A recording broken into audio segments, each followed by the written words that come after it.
Monday by ordinance, all Indian bank accounts abroad in the following countries are hereby nationalized. If, however, any deposit holder, bank account holder, proves that this is a legitimate account, the account will be defrozen and handed back. This is the most effective way to bring the money back. All you have to do, you have to accept this. And it is this one issue which they could not agree. Declare, and I have verified this from Switzerland, declare that all Indian accounts are hereby nationalized and are property of the Indian government. But those who file an application saying that our account is legitimate and prove it, will return back the account. Those who cannot, too bad.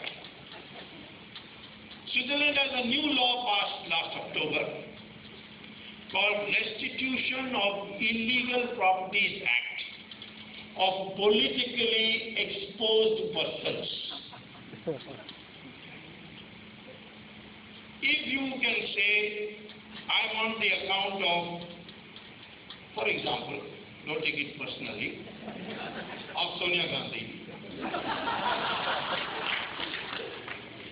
She is a politically exposed person. Then I have to say in Switzerland, all the money that she has in Switzerland, please hand it over to us. This is what happened with Mubarak. This is what happened with Gaddafi. This is what had happened originally with Marcos. Just name all the Indian politicians. Take, to begin with, the names of all MPs of Parliament. Send it there. These are politically exposed persons. And please give us their bank accounts. There is a Prevention of Money Laundering Act in the country, and under the provisions of that act, you can attach the properties of all these people who have accounts abroad. Start attaching them. Maybe tomorrow Kalender TV will become state-owned. Manoli, Tamil Nadu, Arasangatoda, Manoli or something, whatever. What do you say for Doordarshan. So their law is there. Only thing about our Sarkare's Lokpal bill that we need to adopt. Everything else is flat, you see, and it's a flat. And that is that an independent public prosecutor institution should be adopted, who will not be under the government, but the CBI and the other agencies, enforcement directorate, will work under him. This humpounded, and in a very short time, humpound from the most corrupt Asian countries became one of the cleanest Asian countries. So therefore, there are plenty of ways to bring the money back. Have an agreement with the Americans, but then only those people can sign that agreement who don't have an account in Switzerland and other places. They can't expect people in government who have accounts. They are not able to give the 16 names to the Supreme Court. Liechtenstein, they say, no, we have a treaty agreement with Germany. Treaty agreement with Germany if the accounts were in Germany. Germany stole those accounts from Liechtenstein and has volunteered to give it to you. And you are not taking it. And you are giving all this cock and bull story that there is some agreement is there. Pranab Mukherjee, what will I think about him when he says like this? must mean that he is either protecting himself or somebody else above him. So therefore, have an agreement with the Americans, saying that in the context of terrorist financing, because terrorists are using these methods. M.K. Narayanan said this, that participatory notes are being used by terrorists to earn money, to kill you. So you have to do this, number one. Number two, you nationalize all the accounts as demanded by Baba Ramdev. Three, you attach the properties of those who have been found prima facie, and under the law of Prevention of Money Laundering Act, you can do it even when it's prima facie. Attach their properties and seal their accounts within the country. And finally, you do some prosecution. Some people must be prosecuted. Today the atmosphere is nobody can be prosecuted. In January 2008, two press conferences were held almost simultaneously. One in New York and one in Hyderabad. Hyderabad, Satyam's Ramalinga Raju addressed a press conference saying, I have done fraud with my accounts and I am ready to face any punishment. Around the same time, Bernard, what is his name? Bernard Madoff, that's right. Bernard Madoff addressed a press conference. I have cheated on pension funds and I am ready to suffer any punishment. 6 months later, Bernard Madoff was in jail for 150 years imprisonment. Several charges, each of them consecutively to be carried out. All the sentences consecutively carried out added up to 150 years. And here in India, Satyam Ramalinga Raju, in air-conditioned hospital, nothing has happened. Charges have not been framed yet. That has to change. I am happy that today on the 2G, the court has said that the CBI court will meet every day. Because now they are on vacation till 6th of July.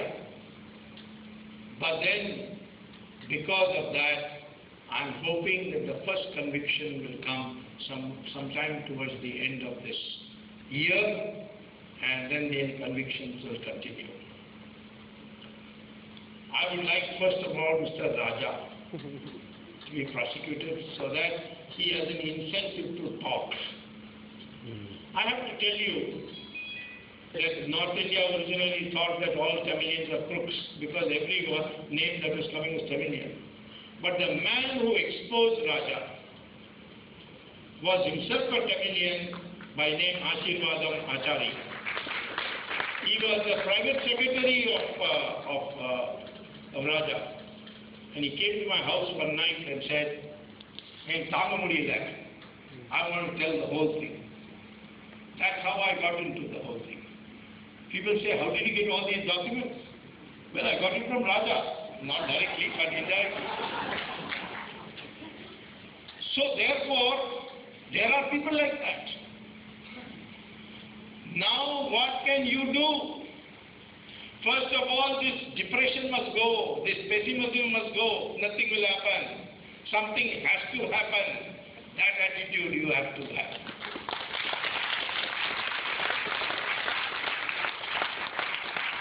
Second,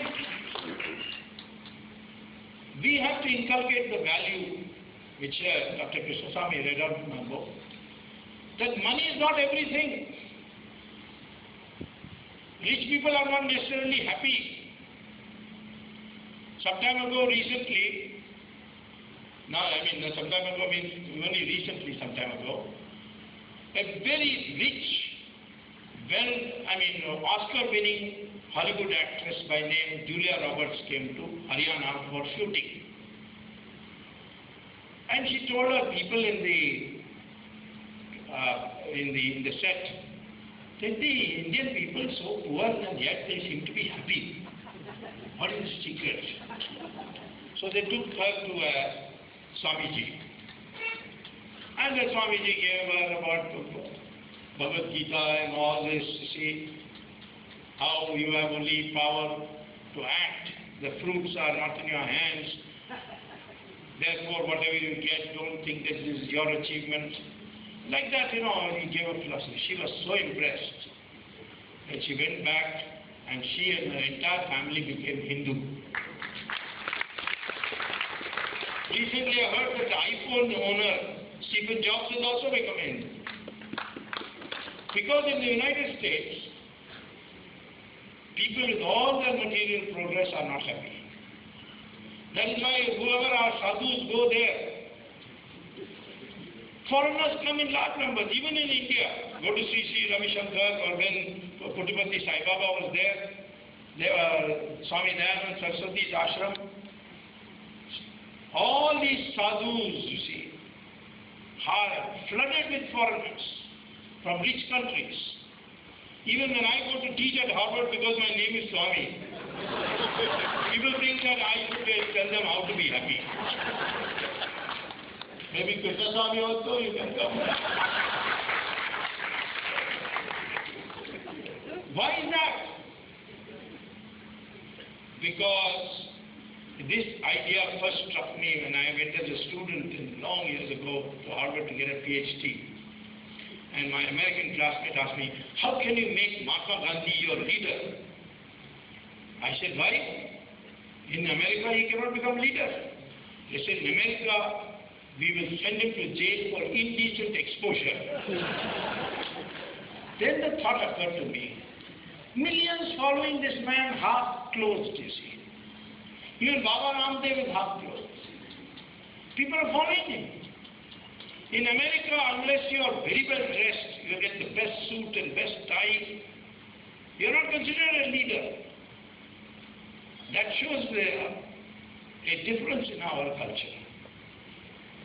Sanatana Dharma is the longest civilization in the world. All the other civilizations are broken up. Greek, Roman, Egyptian, Babylonian, all of them broken up. But this is still continuing. Because from the very beginning, as Rishi Brigu said, money is not the highest value. You can make money, nothing wrong with it. But it's not the highest value. Highest value is knowledge.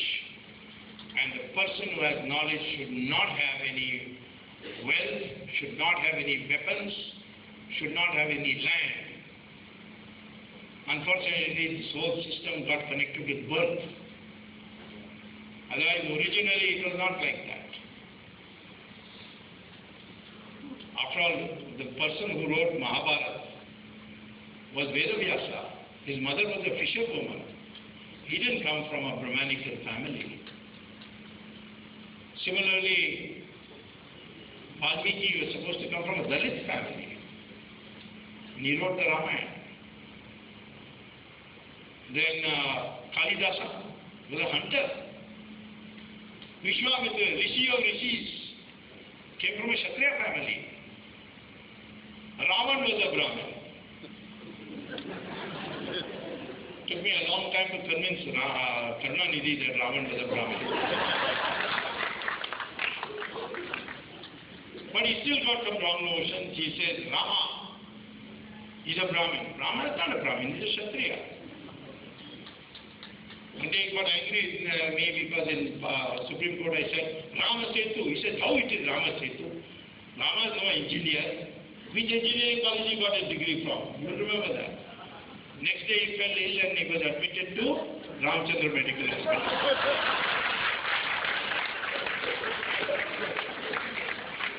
So this is our culture that has to come. This globalization has made us materialistic oriented. One dimension, make money. Ask any youngster today, which course you must take. That's where I get the biggest salary. MBA. Not what I want to do, but where I can earn the most.